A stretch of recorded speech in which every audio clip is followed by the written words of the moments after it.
Bonsoir, vous allez bien?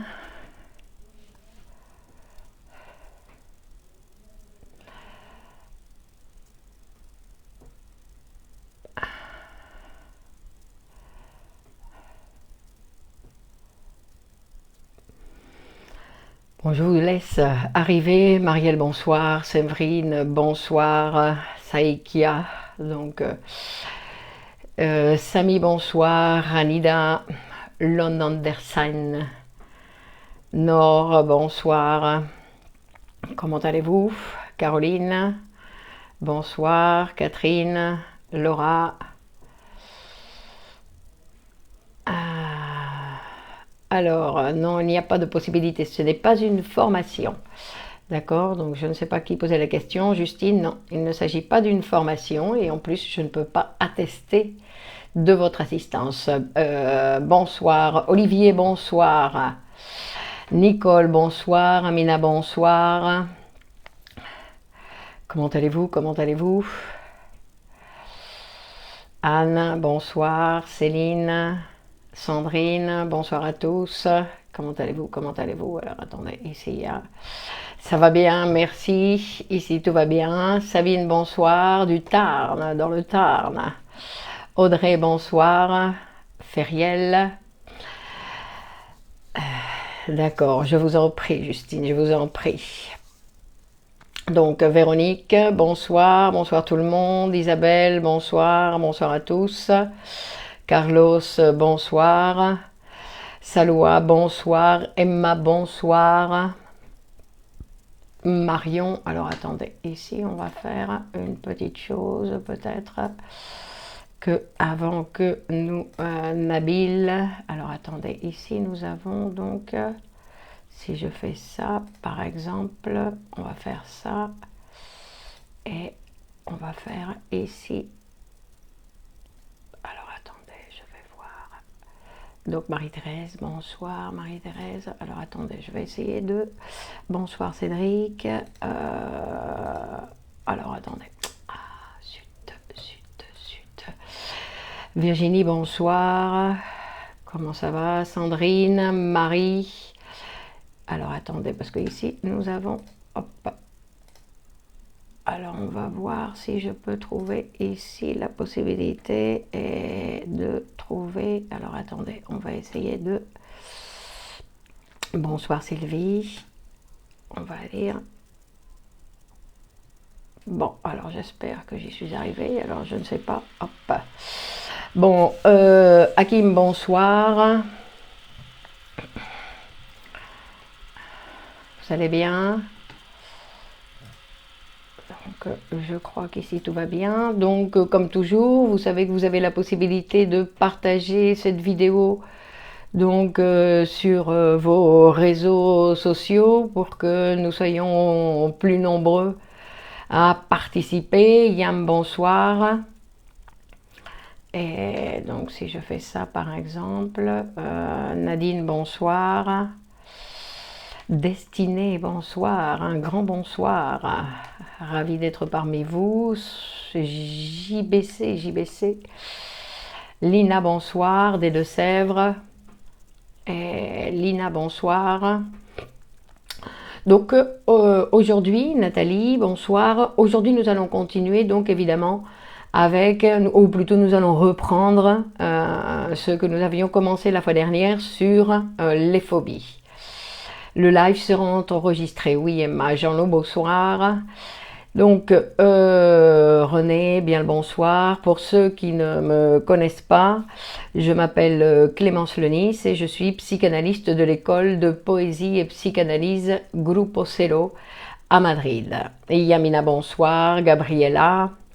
Donc je vous laisse encore un petit peu le temps d'arriver. Nadia, Marceline,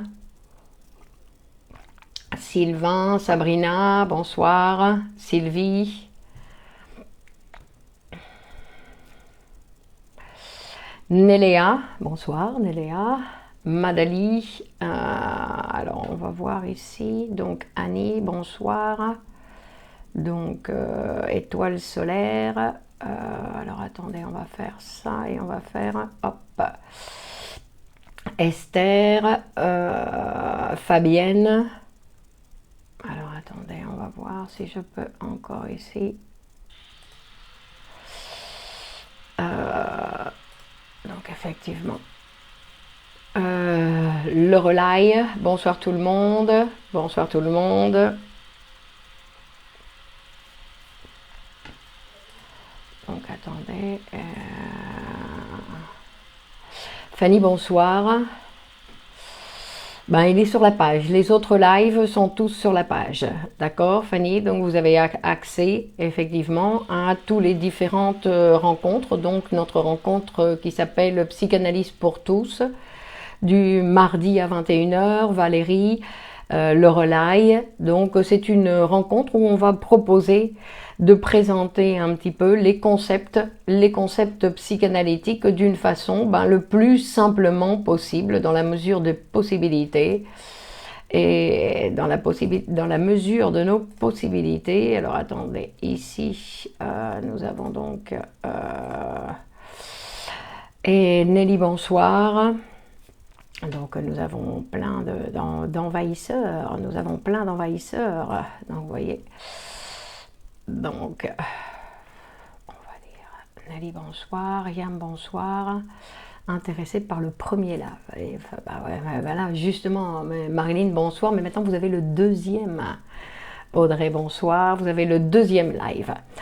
Donc, Rosa, Audrey, Fabienne, Costadinos, bonsoir à tous. Comment allez-vous?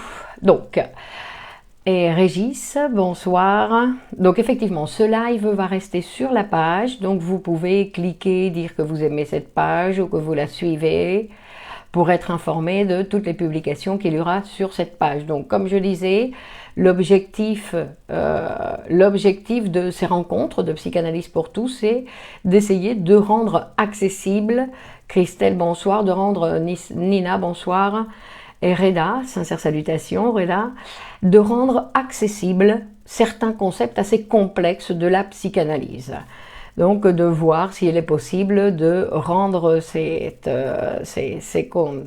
complexité, parce que l'être humain, évidemment, l'être humain c'est un être très complexe, et donc en tant qu'être très complexe, la psychanalyse qui parle de cet être humain, c'est aussi quelque chose de très complexe. Donc ce n'est pas quelque chose de difficile, parce que si on disait que la psychanalyse c'était quelque chose de difficile, ça voudrait dire qu'un jour elle peut devenir simple.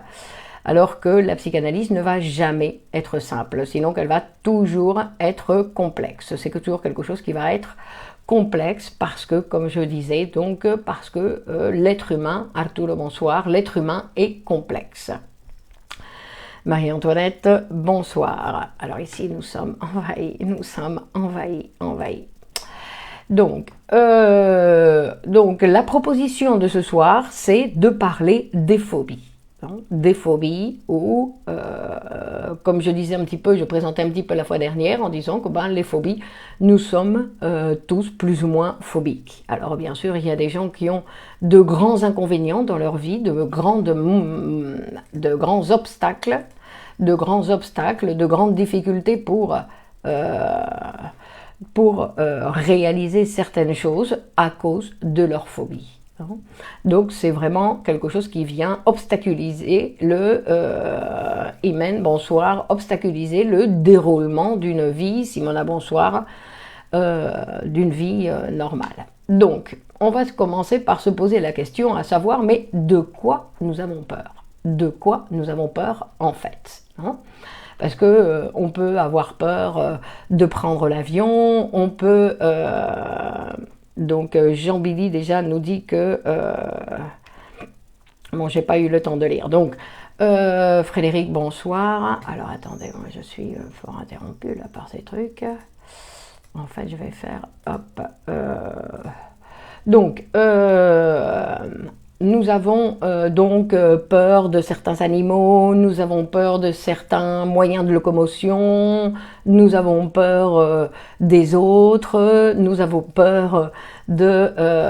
je me réveille la nuit de mon sommeil et je note des mots qui n'ont aucun sens, comme par exemple, pourriez-vous m'aider? Ben écoutez, non.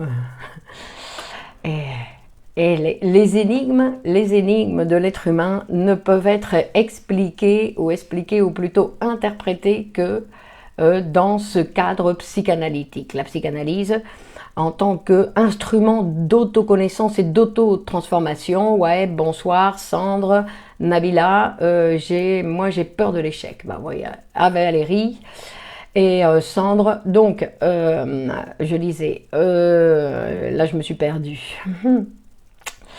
Donc, on peut avoir peur de plein de choses, non? On peut avoir peur de plein de choses, et que cette peur, ben, elle signifie évidemment, non? Et la mort, non? Il y en a qui ont peur de la mort, quand on ne sait pas exactement ce que c'est que la mort, mais pourtant, on a peur de quelque chose qu'on ne connaît pas, non?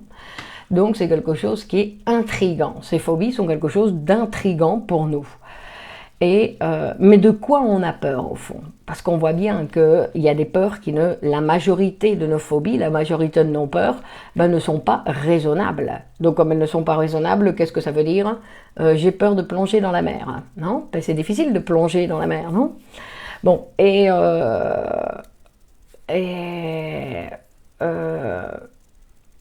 donc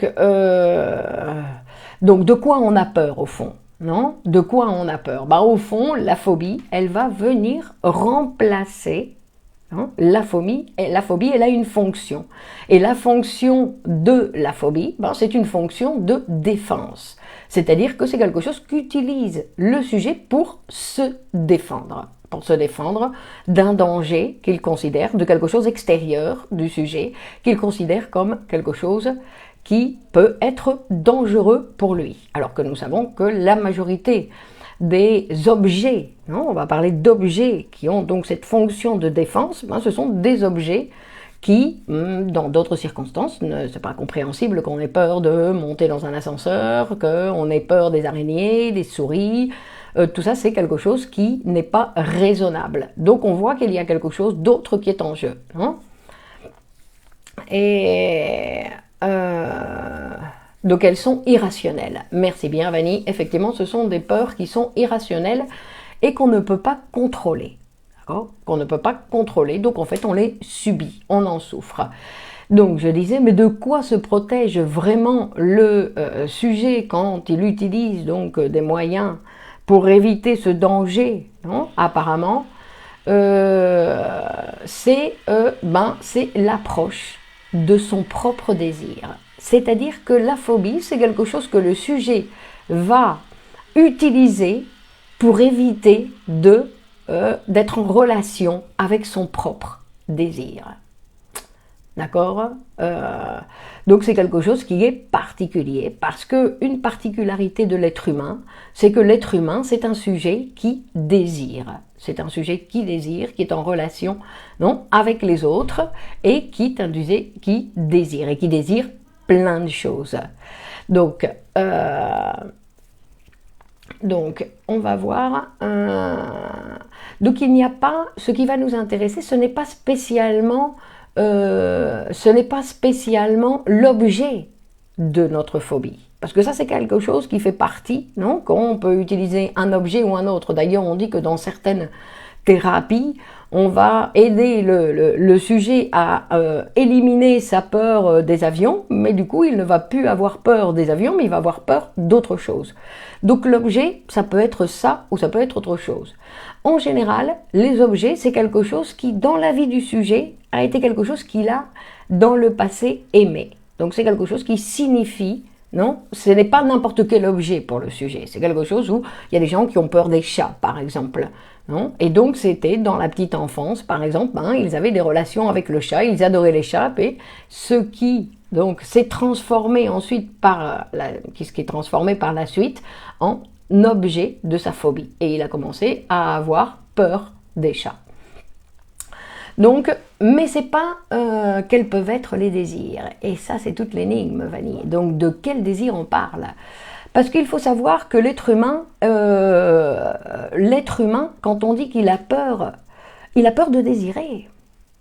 L'être humain, il est plus conforme avec ses besoins, avec ses nécessités, qu'avec ses désirs.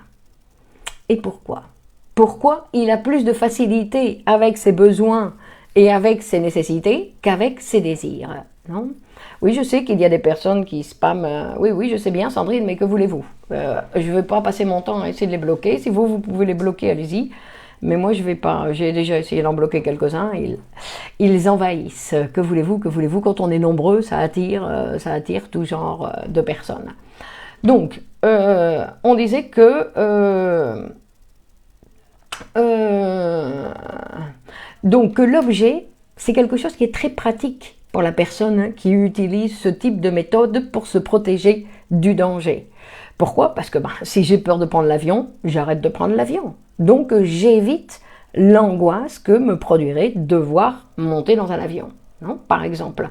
Donc c'est une méthode de défense qui est très pratique pour le sujet. Donc il n'a plus qu'à éviter quelque chose pour une situation pour éviter la production d'angoisse, non?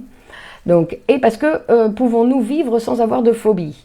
Laura, bien sûr qu'on peut vivre quand on accepte que nous sommes des êtres désirants. Nous pouvons ne pas avoir de... donc j'aurais aimé les araignées. Alors vous voyez, donc vous faites des conclusions très rapides, non? Parce que ce qu'on va voir quand on parle de psychanalyse, c'est qu'on parle d'une chose qu'on ne va pas exactement trouver dans la réalité. C'est-à-dire que ce sont des choses, d'un côté nous avons la réalité matérielle dans laquelle nous vivons, et d'un autre côté nous avons notre réalité psychique. Et pour connaître notre propre réalité psychique, pour que Lina connaisse sa propre réalité psychique, il n'y a qu'un moyen, c'est la psychanalyse. Ce que la psychanalyse fait et ce que je vous propose ici un petit peu, c'est une approche pour savoir comment fonctionne cet appareil psychique que nous avons. D'accord? Donc Fabienne dit, la phobie c'est une angoisse. Non, la phobie c'est pour s'éloigner de l'angoisse. Non? Donc au lieu d'avoir l'angoisse quand je vois un chat, si j'ai peur des chats, eh ben, j'évite les chats et donc j'ai plus de problème avec l'angoisse. D'accord? Donc c'est pour ça que je dis que quelque chose qui est assez pratique. Non? Mais que dans tous les cas, quand on fait référence ici à ces mécanismes de notre appareil psychique, on fait référence donc à une situation donc, qu'on va connaître que par l'analyse. Freud, il n'a pas été observer les personnes dans la rue pour savoir comment fonctionnaient les personnes, sinon qu'il a écouté les personnes. Donc Lina, par exemple, il faudrait voir comment elle parle des araignées, pour connaître son histoire avec les araignées. Et en plus, pas simplement pour qu'elle parle de sa relation avec les araignées ou avec autre chose, parce que des fois, il ne s'agit même pas des araignées, sinon que l'araignée, c'est quelque chose qui a été tissé, on va dire, tissé pour arriver sur les araignées. Mais que c'est quelque chose où on va devoir apprendre à écouter le patient. Parce que le patient, si on l'écoute bien et qu'on l'écoute avec ces éléments de la théorie psychanalytique, on va pouvoir interpréter ce qui lui arrive. D'accord? Ce qui lui arrive face à quoi? Face à son désir. Parce que désirer, nous désirons tous. Mais faire face à son désir, se retrouver face à son désir, les êtres humains, ils ont une certaine difficulté à accepter leur désir. D'accord? Donc, parce que être a priori, nous sommes ici 186 personnes, en tout cas 187 maintenant, enfin c'est ce que nous indique Facebook. Donc, apparemment, on pourrait penser que nous sommes tous des êtres humains. Pourtant, l'humanisation, rentrer dans ce processus d'humanisation, ça va être un travail, ça va être quelque chose que nous allons devoir, chacun d'entre nous, produire. Nous allons devoir passer par certains mécanismes pour produire notre humanité. L'humanité de chacun d'entre nous. C'est-à-dire que c'est le résultat d'une construction. C'est d'une construction où on va devoir apprendre beaucoup de choses, on va devoir accepter beaucoup de choses et on va devoir aussi renoncer. Et tout ça, ce sont des choses que nous allons devoir faire, on va voir le résultat après, non? Dans la réalité, ne soyez pas phobiques avec les envahisseurs. Laissez-les tranquilles, non? Vous voyez, vous êtes un peu phobique tout de suite, vous êtes en alerte, parce qu'il y a certains qui publient de façon automatique, en plus, très certainement, ces messages. Donc, on ne s'en occupe plus, non? On a d'autres choses, écoutez, non? Et suivez avec intérêt. Donc, je disais que ce processus d'humanisation, on va devoir le faire, et c'est un processus d'humanisation où on va devoir produire dans notre réalité psychique. Hein? La phobie des chiens, vous ne le conseillez pas de rapprocher des chiens petit à petit pour s'habituer aux chiens. Non, ça c'est ce que font certaines thérapies de la conscience. Il faudrait voir donc qu'est-ce qui se cache derrière cette phobie des chiens. Il faut permettre au patient pour qu'il parle et qu'il va en parlant, il va nous montrer petit à petit, avec les instruments, donc je répète, psychanalytiques, nous allons pouvoir écouter ce qui est en jeu, quel est le désir qui se cache derrière cette peur des chiens. D'accord? Parce qu'on peut déplacer cette peur, donc après il ne va plus avoir peur des chiens, il va avoir peur des chats, non? Ou une certaine race de chiens, ou autre chose. Donc, mais ce n'est pas ça dont il s'agit, c'est de modifier le mécanisme qui produit la phobie. Non? Donc le mécanisme qui produit la phobie. Donc on a vu que c'est un mécanisme de défense qui va se défendre de quoi? Qui va se défendre d'un désir du sujet et d'un désir qui provoque pour le sujet de l'angoisse. D'accord? C'est-à-dire que nous avons cette machine-là. Donc on va dire aussi que la phobie c'est un mécanisme de défense. C'est un mécanisme de défense. Donc, il y a une caractéristique particulière de l'être humain, qui est tout à fait particulier chez l'être humain, c'est-à-dire qu'il va toujours nous manquer quelque chose. L'être humain il va même être constitué grâce à ce manque. C'est-à-dire que nous allons être des êtres désirants parce qu'il nous manque quelque chose. Parce que nous avons ce qu'on va appeler un objet perdu. Mais l'objet perdu, quand on dit qu'il y a un objet perdu, c'est pas exactement vrai. Parce qu'en fait, c'est un objet qu'on n'a jamais eu. Parce que quand on voit, par exemple, quand on parle d'objet perdu, c'est parce qu'en fait, pensez-vous pouvoir aborder un exemple de patient phobique et de compréhension et d'interprétation de sa phobie? Frédéric, vous avez le cas. Moi, ici, je ne vais pas avoir le temps de le faire, Frédéric, mais vous avez le cas du petit Hans de Freud, qui est formidable. C'est pratiquement comme un petit roman où il va nous expliquer un petit peu tout ce qui arrive. Parce qu'en fait, tout commence, comme toujours, dans l'enfance. C'est-à-dire que c'est cette période de l'enfance, ou cette toute première enfance, où le sujet était, le bébé, on va dire, le bébé ne faisait qu'un avec sa mère. Donc, avec sa mère, il ne faisait qu'un, il n'y avait pas deux êtres, sinon il n'y en avait qu'un. D'accord? C'est-à-dire que il y avait qu'un. Et donc, il va falloir séparer cette relation qui est considérée après dans la machine psychique, non? La machine psychique avec laquelle nous allons vivre, qui va devenir une relation qui va être pensée comme si c'était une relation idéale. Effectivement, ça l'a été d'une certaine façon, puisque, en fait, celle qui occupait ou celui qui occupait la fonction mère, c'est-à-dire qui faisait le travail de couvrir les besoins, de s'occuper de l'enfant pour lui donner ce dont il avait besoin, non? Cette fonction mère, non? Ça va être considéré par l'enfant une fonction fantastique, non? C'est une fonction fantastique dans le sens où elle couvrait tous mes besoins. Je pleurais un petit peu, poum, j'avais le biberon dans la bouche. Je pleurais un petit peu, poum, on me mettait une couverture. Je pleurais un petit peu, poum, j'avais satisfaction. D'accord?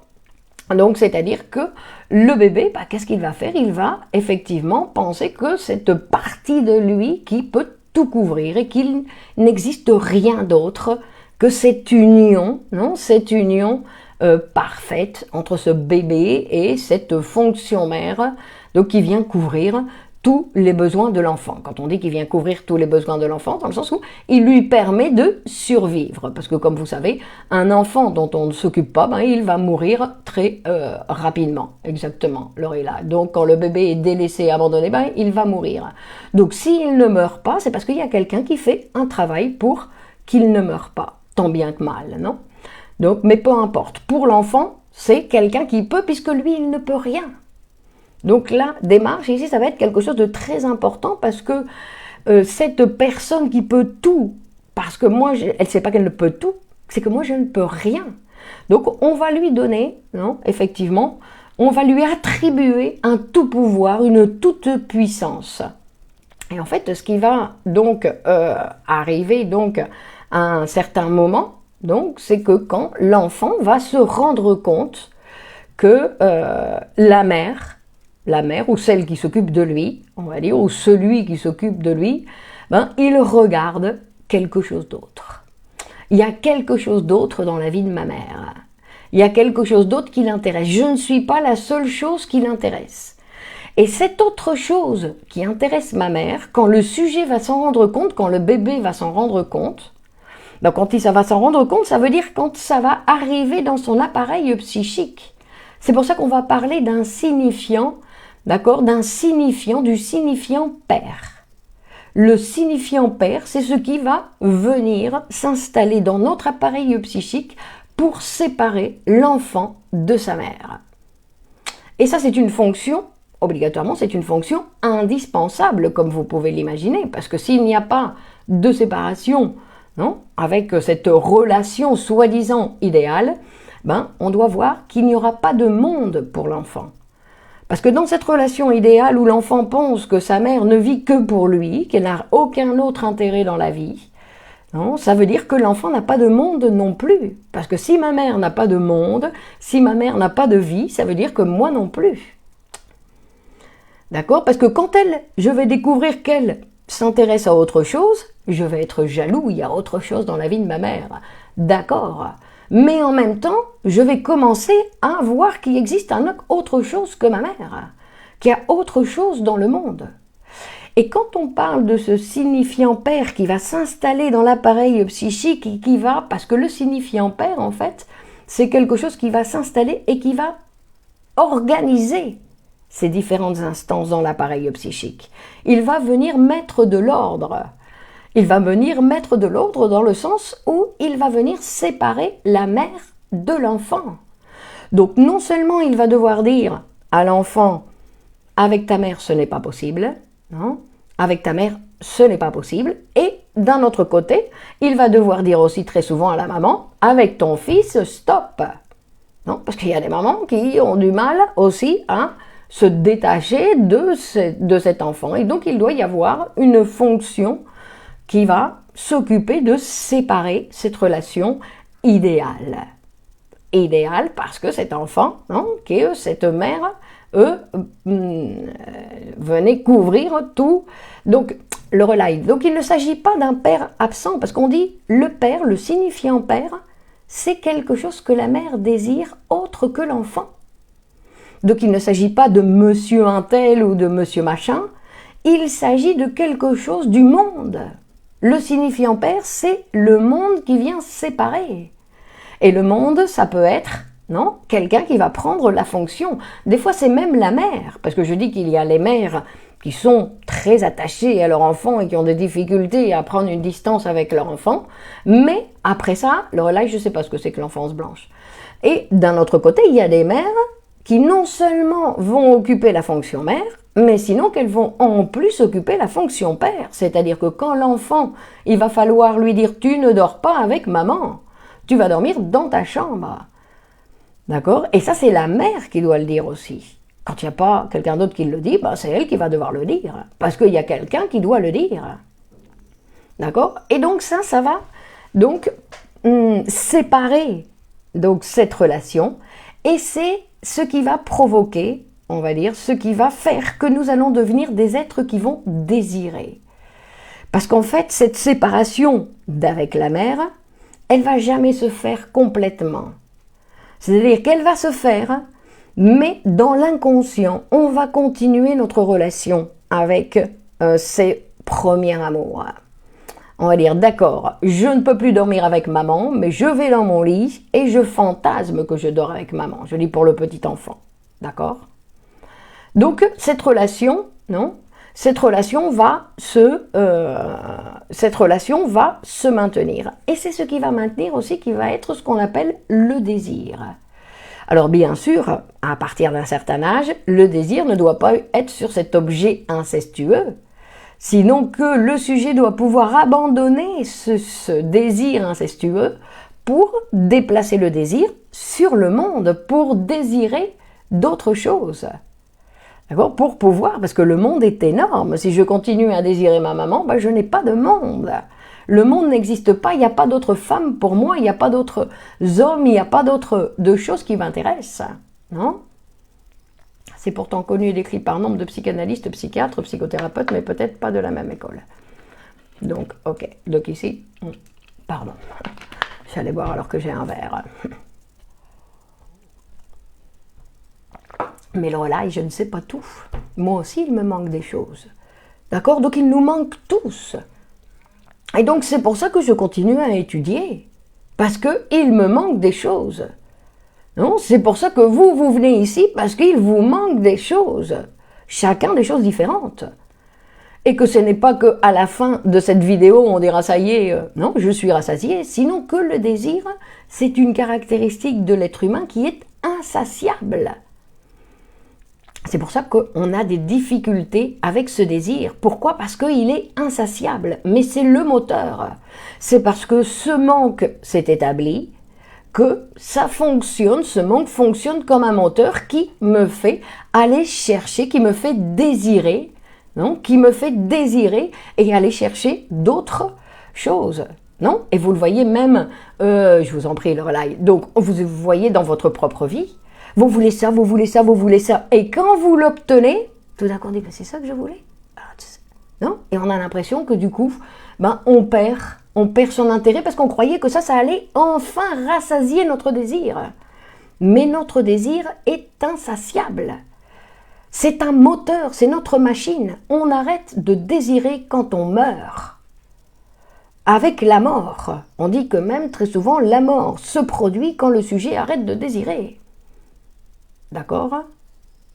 Vous n'êtes pas facile à suivre, non ? Donc il faut tolérer, Céline, non ? Quand on disait qu'il faut apprendre à accepter que quand on n'a pas, qu'on doit faire un travail pour la vie est affaire de manque et de compensation. Non, c'est pas de manque ou de compensation, parce que quand on parle du manque dans notre appareil psychique. Et ce manque dans notre appareil psychique, on n'est pas obligé de le sentir. D'ailleurs, quand on sent qu'on a un manque, c'est qu'il y a quelque chose qui ne va pas. On ne devrait pas sentir le manque. Il y a beaucoup de choses dans notre appareil psychique, l'angoisse. L'angoisse du phobique, à chaque fois qu'il se retrouve avec des araignées, avec l'avion, avec la peur de ceci, avec la peur de cela. D'accord ? C'est une angoisse. C'est une angoisse qu'on va appeler la peur de. Mais l'angoisse, c'est quelque chose qui fait partie de notre constitution. C'est quelque chose qui est obligatoire pour le sujet, mais on n'est pas obligé de la sentir. D'ailleurs, on va dire que quand on va sentir le manque, quand on va sentir l'angoisse, quand on va sentir la culpabilité, quand on va sentir des sentiments de la jalousie, tout ça, ce sont des expressions de notre névrose. C'est-à-dire que ce sont des choses qui font partie de notre vie, qu'on ne va jamais pouvoir éliminer, mais qu'on n'est pas obligé de sentir. Ou qu'on les sent 2 minutes, et puis après on résout la chose et on passe à autre chose. D'accord ? C'est-à-dire que, en tout cas, ce que je veux dire, c'est qu'il existe cette possibilité, que le sujet peut transformer cette situation pour ne plus avoir à sentir ce genre de choses. Non ? La phobie est en lien avec le désir dans le sens où la phobie, elle me protège. On dit que la phobie, c'est une façon d'être en relation avec son désir. On va dire que, par exemple, l'hystérique, le désir de l'hystérique, c'est de maintenir son désir insatisfait. C'est-à-dire qu'elle va toujours s'arranger dans la vie pour être dans des situations où elle va se retrouver dans une situation où, ben non, impossible de satisfaire. D'accord? C'est-à-dire que je suis, et vous voyez, si vous regardez les hystériques, vous allez voir qu'elles se mettent dans une situation où elles n'arrivent pas à satisfaire leur désir. Et ne pas arriver à satisfaire leur désir, c'est leur manière d'être satisfaites. Attention! C'est comme ça qu'elles vont se satisfaire, c'est pour ça que c'est très difficile à mobiliser. Le névrose obsessionnel, le névrosé obsessionnel, lui, il va choisir le désir impossible. Donc il se met des objectifs impossibles, comme ça, comme c'est impossible, je suis sûre que mon désir ne va jamais se réaliser. Pourquoi? Parce que le désir ne se réalise jamais. Quand du coup on l'a touché, poum, il disparaît. D'accord? Donc le désir de l'hypocondriaque, le désir de l'hypocondriaque, parce que c'est pas le désir, c'est sa manière d'être en relation avec ce désir. D'accord, Valérie, je ne sais pas. Non, c'est sa façon d'être en relation. Et le phobique, comment il est en relation avec son désir? On va parler d'un désir comment on l'appelle? Un désir, je crois que c'était un désir, attendez, je l'ai marqué, c'est un désir qu'on va appeler, oui, on dit à Kim que c'est l'angoisse de castration qui est en lien avec cette phobie. Donc on va parler d'un désir, je ne sais plus comment on parle de ce désir, on va parler d'un désir qui est un désir prévenu, je crois, oui, prévenu. C'est un désir prévenu, c'est-à-dire avant, pour éviter de me retrouver à désirer, je bloque, j'ai ma phobie, donc je ne vois pas le désir. D'accord? Je me préviens, je me protège du désir. D'accord? Donc c'est une protection.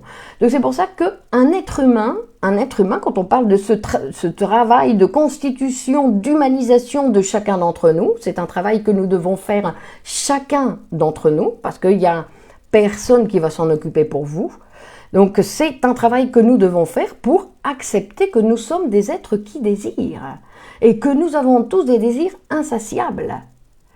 Et donc quand nous ne nous permettons pas de désirer comme un être humain qui désire et que son désir est insatiable et qu'il en veut toujours plus et qu'il en veut toujours plus, d'accord? C'est-à-dire qu'il est insatiable, bah oui, c'est comme ça le désir. Non? De la même façon, par exemple, on va parler de la faim, non? Quelque chose que vous connaissez tous. On a faim, on a faim. Alors, ça peut s'arrêter dans l'ordre de la nécessité, c'est-à-dire que je vais manger pour satisfaire ma faim, et après j'arrête. Par contre, quand j'ai des troubles avec mon désir, je vais continuer à manger, je vais continuer à manger, je vais continuer à manger, comme s'il s'agissait de satisfaire un désir. Et satisfaire un désir, c'est impossible. D'accord? Et le désir du misophobe, phobie des microbes et de la saleté. Donc ça, c'est peut-être plus un névrosé obsessionnel. Non? Donc vous voyez, on ne peut pas mettre des étiquettes, il faut étudier les cas. D'ailleurs, Freud, il va dire que très souvent, la phobie est en relation très proche avec l'hystérie et avec la névrose obsessionnelle. Donc il faut écouter le patient pour savoir comment il se positionne face à son désir. D'accord? C'est toujours, donc, nous sommes des éternels insatisfaits. Mais ce n'est pas obligé d'être senti. Nous, parce que c'est pas exactement, non, nous avons une satisfaction avec l'énergie psychique qui est jamais satisfaite, cette énergie. Donc elle a toujours, mais le sujet dans sa vie peut être satisfait de sa vie, il peut avoir des satisfactions dans sa vie, d'accord? Ça n'a rien à voir, je veux dire, être un éternel satisfait, je suis jamais content avec tout ce que j'ai. Non, non, c'est-à-dire que ça c'est autre chose. Nous vivons dans deux mondes parallèles. Nous vivons d'un côté dans cette vie psychique, dont nous ne voyons rien. Nous n'avons que les conséquences, qui sont les conséquences dans la conscience. Mais la conscience, c'est comme l'apparence. C'est comme le rêve dont j'ai rêvé. Je raconte mon rêve, mais c'est un discours manifeste. C'est-à-dire que ce n'est pas exactement non, quand on dit que le rêve, c'est une réalisation de désir. Mais et avec les cauchemars, qu'est-ce qui se passe? Donc on a besoin de l'interprétation pour savoir quel désir s'est réalisé dans ce rêve. Parce que notre appareil psychique, il travaille tout le temps. Pourquoi? Pour désirer. Il désire tout le temps. Non, l'hypocondrie, c'est une névrose d'angoisse. D'accord? C'est-à-dire, c'est une manifestation de l'angoisse. C'est une névrose actuelle et c'est une manifestation de l'angoisse. Donc, ça pourrait être un type de phobie. Non? J'ai toujours peur d'être malade. Non? Mais on voit que ce n'est pas le même mécanisme parce que la phobie est en relation avec les névroses de transfert. Et les névroses de transfert, c'est donc l'hystérie, la névrose obsessionnelle et la phobie, qui sont en relation avec la sexualité infantile, qui sont en relation avec cette sexualité que nous avons tous réprimée. Pourquoi? Parce que c'est obligatoire. Et dont nous avons très peu de souvenirs. Mais certains n'en ont même pas du tout. Donc cette première enfance, cette toute première enfance, dont on a ce qu'on nous a raconté. Mais sinon, tout ça, ça a été réprimé. Mais réprimé, ça ne veut pas dire que ça a disparu. Ça veut dire que n'importe quand, ça peut réapparaître. Et bon, et quand ça réapparaît, non? Quand ça réapparaît, bah, la phobie des poupées, je ne sais pas. Donc à chaque fois, non, on peut pas. On peut pas dire donc pourquoi j'ai la phobie des poupées. À chaque fois, il faudrait étudier le cas, non? Donc, le désir, il n'est pas exactement en nous, Tigène. Sinon que le désir, c'est quelque chose qu'on va produire. Non? C'est une production, le désir. C'est-à-dire qu'on va faire de mécanismes. Donc, le problème, c'est que quand on ne fait pas face à nos désirs, qu'on renonce à nos désirs, et je ne parle pas de nos désirs de la vie quotidienne, je parle, pas seulement, mais sinon que je parle de cette satisfaction psychique, parce que dans notre appareil psychique, satisfaire un désir dans la réalité et réussir, non, à commencer de nouvelles études, me proposer de faire des choses que je n'aurais pas fait, non, que je dis non, c'est impossible, moi je peux pas, etc. Ben, commencer à faire des choses, non, de se permettre de faire des choses dans la réalité, ou produire un symptôme, pour notre appareil psychique, c'est la même chose. Notre appareil psychique, notre réalité psychique, elle n'en a rien à faire si on produit quelque chose dans la réalité ou non. Par contre, quelle est la relation entre angoisse et libido? La libido, c'est notre énergie sexuelle. Notre énergie sexuelle qui a dans notre appareil psychique, qui a besoin, non, d'être mobile. D'accord? De pouvoir passer d'un objet à un autre, d'une activité à une autre. D'être en relation constamment avec l'extérieur. Hein? Et que quand cette libido n'a pas d'objet, surgit l'angoisse. C'est pour ça qu'on va dire que quand il y a un objet phobique, l'angoisse, elle se tranquillise. Parce qu'enfin, on a trouvé, non, une réponse à l'angoisse. Alors que l'angoisse est constitutionnelle, c'est-à-dire qu'elle fait partie de la production. C'est une énergie qui fait partie de la production dans notre appareil. D'accord? Notre appareil psychique, c'est un appareil qui est très complexe. Il faut commencer à étudier, continuer à s'intéresser, continuer, non, pour apprendre à savoir comment fonctionne notre appareil psychique, puisqu'en fait nous dépendons, notre vie dépend de notre activité psychique. Parce que de la même façon que les phobies ne sont pas des choses, ne sont pas raisonnables, il y a beaucoup d'autres choses dans notre vie qui ne sont pas raisonnables et qu'on ne comprend pas et qu'on dit tiens pourquoi il y a ceci qui se passe. Je dis que je fais ça et je m'en vais de l'autre côté. C'est pas normal. Je ne suis pas raisonnable, on va dire. Mais c'est que l'être humain, il n'est pas raisonnable. La raison, c'est une production qui a été faite pour essayer de dominer l'homme. Mais l'homme, quand il se retrouve avec sa raison, il essaye de se débattre parce qu'en fait, il n'est pas raisonnable. L'autre, il désire, c'est un être désirant. Et l'être humain, il est capable de désirer n'importe quoi. Donc après, c'est pour ça que, il faut diriger. Non, il y a des gens qui désirent tuer d'autres personnes, imaginez-vous. Il y a des gens qui désirent tuer des gens. Et il y a des gens en plus qui le font. Donc, l'être humain est capable de désirer n'importe quoi. Non, il y a des gens qui préfèrent passer leur vie dans un lit. Il y a des gens qui désirent ça. Non ? Donc, nous sommes des êtres désirants, c'est-à-dire que nous devons laisser, non, pouvoir produire ce désir pour que chacun puisse avoir notre vie. Nous devrions être capables de travailler chacun pour notre désir, pour produire notre propre vie. Pas la vie qu'on a pensée pour nous. où on a pensé que ce qui convenait pour toi, c'était que tu fasses ça, que tu fasses ça, que tu fasses ça, que tu fasses ça. Tous de la même façon en plus, parce qu'en plus on a prévu une vie pour chacun d'entre nous qui est la même. Hein. On a prévu la même vie pour tout le monde. Qu'on devait travailler de cette façon-là, qu'on devait prendre sa retraite de cette façon-là, qu'on devait faire ces choses pendant la retraite, qu'on devait avoir des relations amoureuses de cette façon-là, qu'on devait éduquer nos enfants de cette façon-là, qu'on devait... Tout ça c'est prévu, tout ça on vous l'a déjà dit. Tout ça c'est, mais tous de la même façon. Et ça c'est pas possible. Nous sommes tous différents. Nous sommes tous différents, et pas seulement les hommes et les femmes, sinon que tout le monde, nous ressemblons à personne. Donc c'est pour ça qu'il faudrait se poser la question à chacun d'entre nous, qu'est-ce que je désire? Qu'est-ce que je désire? Qu'est-ce que je désire de ma vie? Qu'est-ce que je désire? Non? Comment je vais utiliser cette énergie que j'ai pour produire une vie qui m'appartient? Pas la vie que d'autres personnes ont pensée pour moi.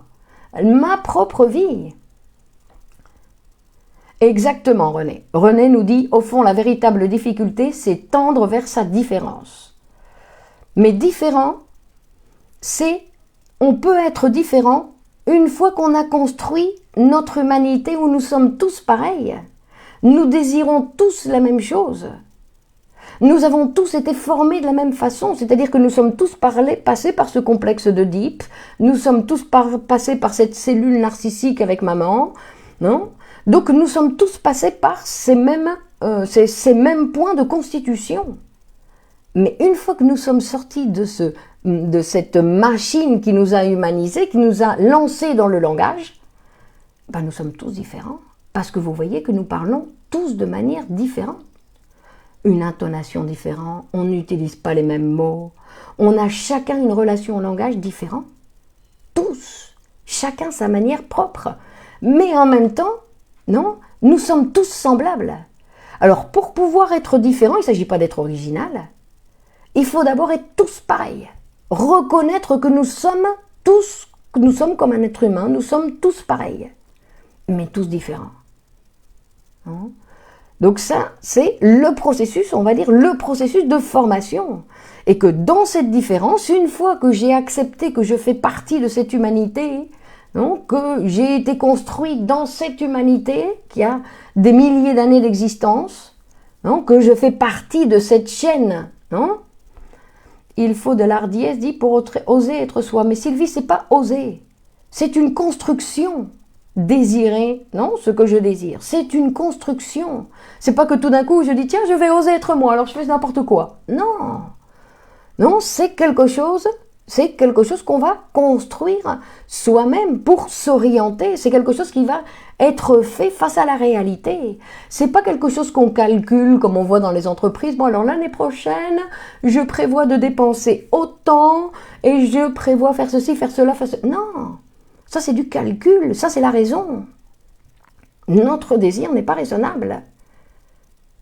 D'accord ? Nous ne sommes pas dans le contexte de la raison. Nous sommes dans le contexte du désir. Et si vous êtes comme ça, vous dites que c'est passionnant. Pourquoi ? Parce que moi, je suis une personne désirante. Et le désir, messieurs, dames, c'est quelque chose qui est très fantastique dans le sens où c'est quelque chose qui, comment on dit en français, qu'est-ce qui fait le virus ? Il contamine. C'est quelque chose qui contamine. Le désir, c'est contaminant. Ça contamine plus que le virus, le Covid. D'accord ? Pas forcément, je désire autre, mais la norme sociétale a un regard qui n'est pas la mienne. Mais je ne comprends pas, Yam, la phrase. Mais donc, je veux dire que donc, dans la société, on nous oblige à tous désirer la même chose. Mais ça n'est pas possible, c'est pour ça qu'il y a des gens qui tombent malades. C'est pour ça qu'il y a des névrosés. Parce qu'on leur oblige, non, on les oblige à vivre de telle manière ou de telle autre manière. Et ça, il y a des gens qui disent, non, moi je ne peux pas. Moi, je veux autre chose de ma vie. Je veux faire autre chose de ma vie. Je ne veux pas qu'on m'oblige à faire ce que la société a pensé pour moi. Après, on va dire, c'est papa, c'est maman. Non, c'est la société.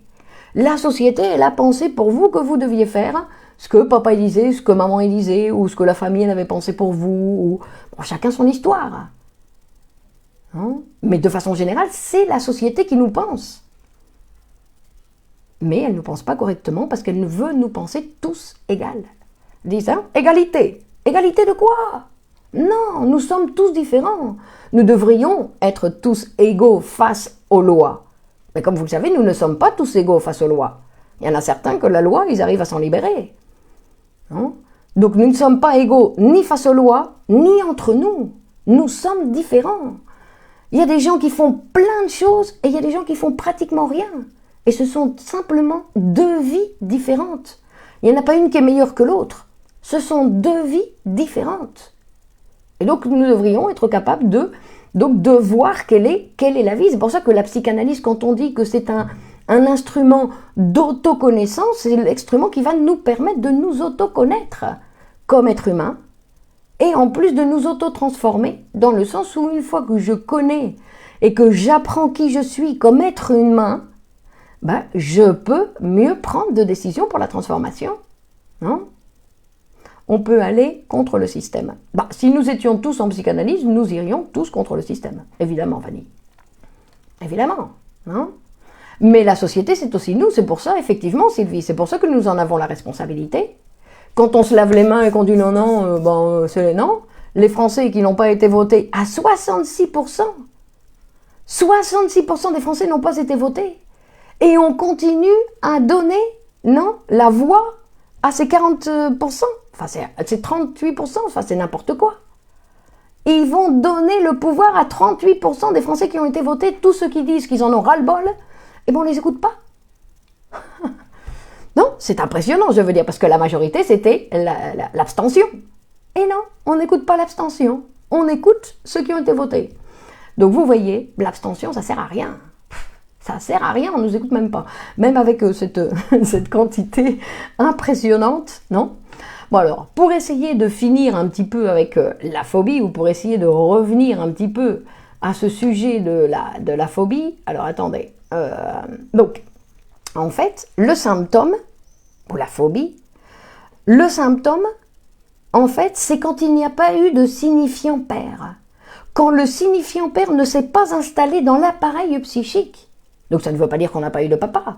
Ça ne veut pas dire qu'il n'y a pas eu un monsieur. Non. Ça veut dire que le signifiant père ne s'est pas installé, que la loi ne s'est pas installée.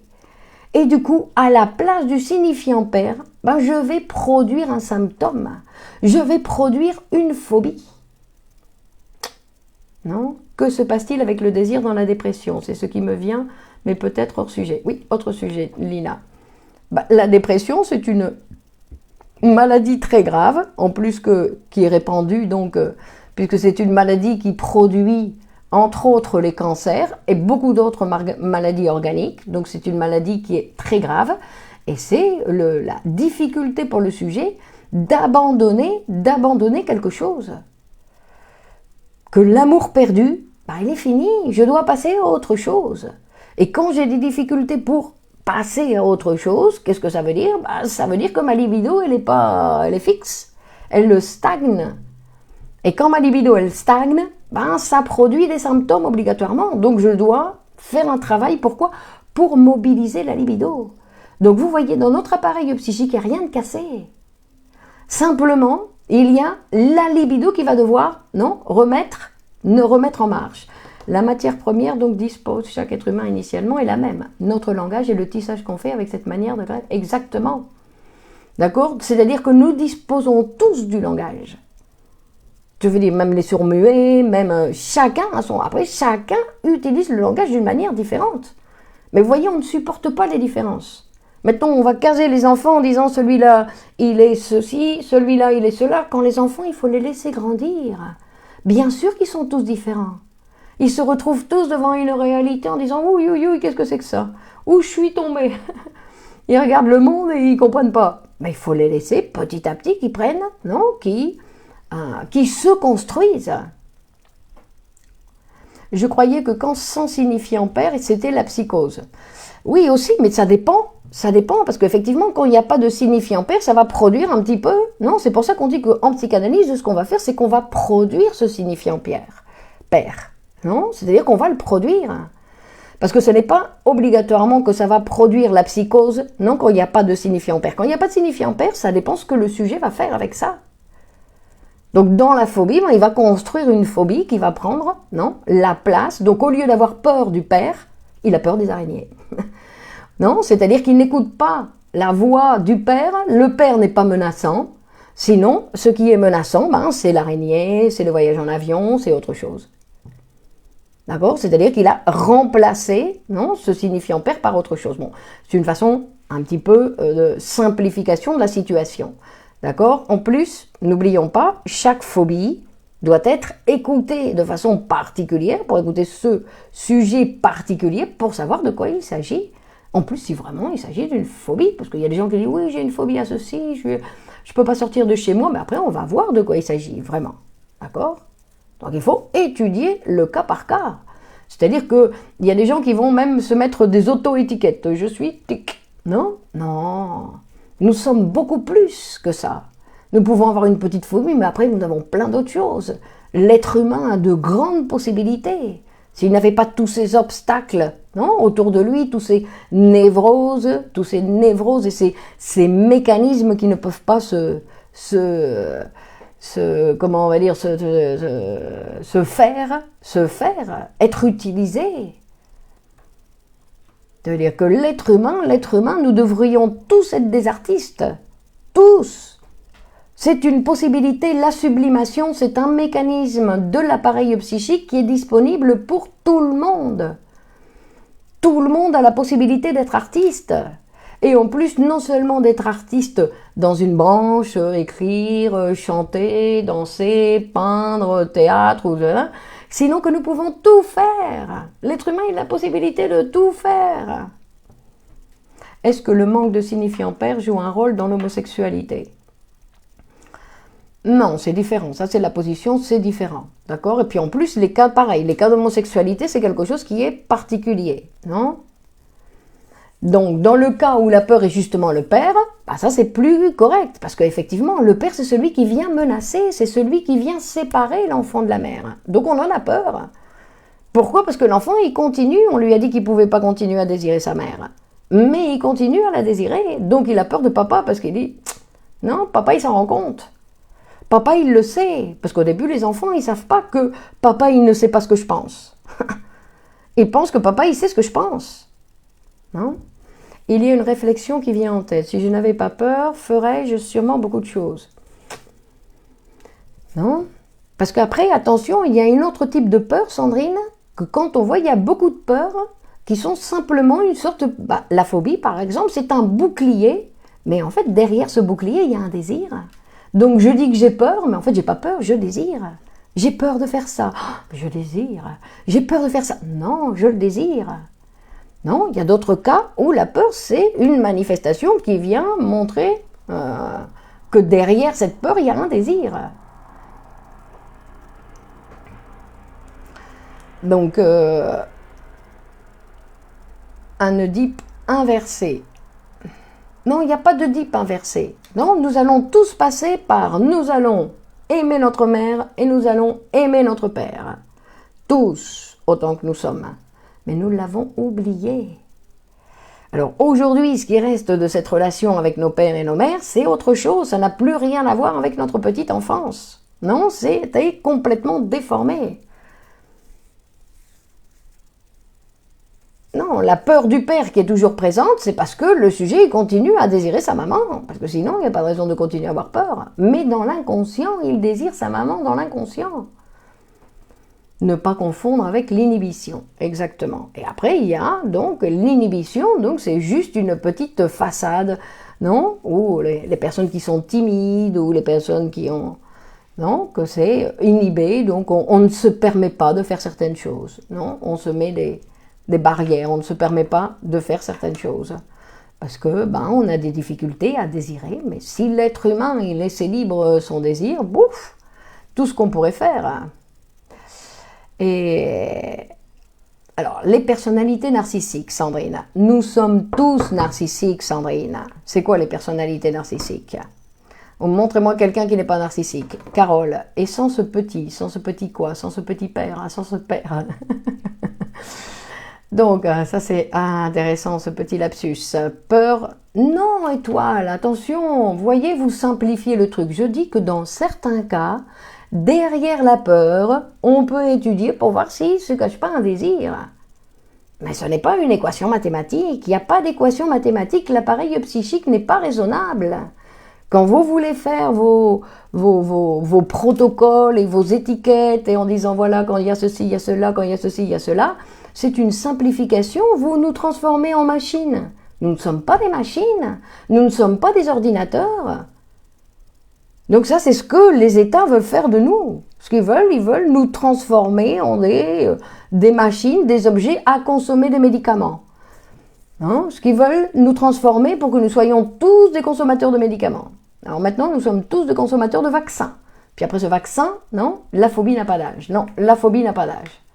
D'accord? Mais c'est vrai que la phobie, c'est quelque chose qui est fréquent chez les enfants et que les enfants, après, abandonnent. Non, c'est pour ça que ça fait partie de ce développement. Face à tout ce qui se passe, il découvre plein de choses, il fait ses recherches dans la sexualité pour voir comment ça marche, etc. Donc, il y a des moments où il trébuche, bien évidemment, et donc il va se défendre de certains désirs avec une phobie, mais tout d'un coup, la phobie, elle disparaît. D'accord? S'il n'y a pas de signifiant père ou père castrateur, la mère peut être castratrice et comme ça, elle occupe la place. Alors, c'est pas exactement une mère castratrice, non, c'est une mère qui vient... je veux dire, parce qu'on a l'impression que c'est une mère qui vient mettre des limites.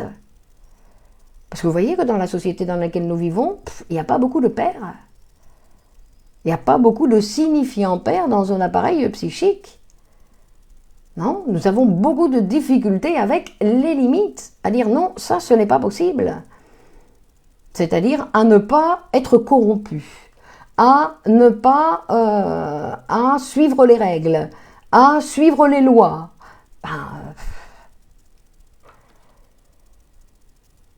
Exactement, Carinette. Le signifiant est un symbole, d'accord? Le signifiant, c'est un élément de notre appareil psychique. Et la peur du noir. Donc la peur du noir, c'est quelque chose d'infantile, non? Après, il faut étudier alors, parce que derrière la peur du noir, il peut y avoir beaucoup d'autres choses, non? Et donc, et pour les phobies sociales, Madame Lenis, les phobies sociales, c'est très souvent, c'est des désirs. C'est des désirs de faire des choses dans la société. Non? Et donc, pour ne pas découvrir ses propres désirs, parce que l'être humain, quand il devient un être désirant, il devient un être mortel. Accepter de désirer, ça veut dire accepter qu'on va mourir. Accepter que nous allons mourir, que nous sommes là pour un certain temps et que nous avons plein de choses à faire pour en profiter, mais pas pour en profiter pour se donner du plaisir, sinon pour participer à la construction de cette société. Parce que la société aussi, elle est telle qu'elle est, parce qu'on s'est tous lavé les mains, et on laisse que n'importe qui arrive au pouvoir, et que ce soit surtout ceux qui sont manipulés par les pouvoirs. Donc on s'est lavé les mains, on s'est tous lavé les mains, et on s'occupe tous de notre petit nombril. Donc évidemment, après, la société, elle est ce qu'elle est. Non, on a tous renoncé à notre désir. Donc quand on renonce tous à notre désir, voilà, on fabrique des symptômes, et qu'est-ce qu'on fait de notre vie? S'occuper de nos symptômes. Oui, ça devient, puisqu'on ne peut pas faire autre chose. Bon, enfin bref. Donc, pour aujourd'hui, on va s'arrêter. D'accord? C'était passionnant, oui, vous avez raison, c'était passionnant. Et donc vous voyez, non, est-ce qu'une inhibition exagérée c'est les hystériques? Je ne sais pas, ça dépend de chaque personne. Comment parle cette personne? Maman m'a appris à embrasser, je lui ai demandé de me montrer comment procéder et elle a accepté, ça m'a choqué, j'avais 14 ans. Donc vous voyez, chacun a son histoire, chacun a une vie particulière. Et il y a des gens qui peuvent avoir vécu la même chose et qui vont en parler de façon différente et qui vont dire « non, moi ça m'a rien fait du tout. Ah moi si. » Non? Et donc, il y a des choses différentes qui nous arrivent. Donc, bonne continuation à tous. Donc, je vous invite encore une fois à partager cette vidéo passionnante donc, sur vos réseaux sociaux. D'accord? Pour que tout le monde puisse partager de cette personne qui désire. D'accord? Pour voir si ça intéresse plus de gens, non? D'être vivants comme vous l'avez envie de l'être. Donc Céline, bonsoir. Carlos, Fabienne, Sandrine, Lone, merci et bonne soirée. Régis, comment faire pour aider des enfants petits à faire passer qu'il n'est pas de... Mais non, laissez-les grandir. Les enfants, il faut les laisser grandir. Carinette, bonsoir. René, Lorelai, Nelly, bonsoir. Christine, bonsoir. Elsa, bonsoir. Reda, et Sabrina, Sarah, le sujet de l'homosexualité. Laure, bah oui, peut-être que je pourrais, mais je crois que j'en ai déjà parlé. Sylvie, Esther, très intéressant, Daniel, à chacun sa singularité. Merci pour ce bel échange sur nos désirs. Olivier, bonne soirée à vous. Marie-Laure, bonsoir. Sabrina, Laurine, Christine, Audrey, Anne. Donc vous êtes nombreux, Félix, vous êtes nombreux à être intéressés. Donc je répète, n'hésitez pas à partager sur vos réseaux sociaux, à aimer la page. Au plus nous sommes nombreux, au plus nous pouvons être meilleurs. Parce que tout ça, c'est quelque chose qu'on va devoir faire. Au revoir Jean-Loup, Lina, bonsoir. C'est quelque chose qu'on va devoir faire chacun son travail, mais qu'on doit le faire tous ensemble. Cédric, bonsoir. Docteur Noura, bonsoir. Sandre, bonsoir. Sofiane, Hakim. D'accord? C'est-à-dire qu'il faut le faire tous ensemble, parce que tout seul, la société, elle est très forte, elle va nous renverser. Il faut qu'on s'unisse. Qu'on soit donc rendez-vous mardi 21h ici pour continuer donc ce sujet très passionnant. Christelle, j'aimerais m'inscrire au cours du dimanche soir. Bah, écrivez-moi Christelle. Marilyn, Nadine, très intéressant comme chaque fois. Non, à chaque fois c'est un petit peu différent Nadine, hein. C'est pas à chaque fois la même chose. Ouais, parce que c'est ça en fait. Nous sommes tous différents et en plus nous sommes tous différents à nous-mêmes. Nous ne sommes jamais les mêmes. Nous sommes tous différents et à chaque moment. Donc après cette vidéo que vous avez écoutée, vous êtes tous différents, moi aussi. D'accord? Donc nous avons la liberté de changer. Au plaisir, le relais, exactement, au plaisir. Donc bonne continuation, bonne soirée et rendez-vous mardi 21h ici même. Super intéressant, très contente, merci de votre générosité, ça donne envie d'en faire autant. Bonne soirée, exactement. Et allez-y Gorine. Christine, c'est rassurant. Ok. Donc, bonne continuation. Allez-vous écrire un livre, Clémence? Bah oui, je devrais, Sandrine, effectivement. Mais c'est pas, j'ai beaucoup de choses à faire et puis je sais pas en quelle langue le faire, si en espagnol, en français, tout ça. Donc, bon. Bonne continuation et à la fois prochaine. Allez, au revoir, bonne soirée, à mardi. Au revoir.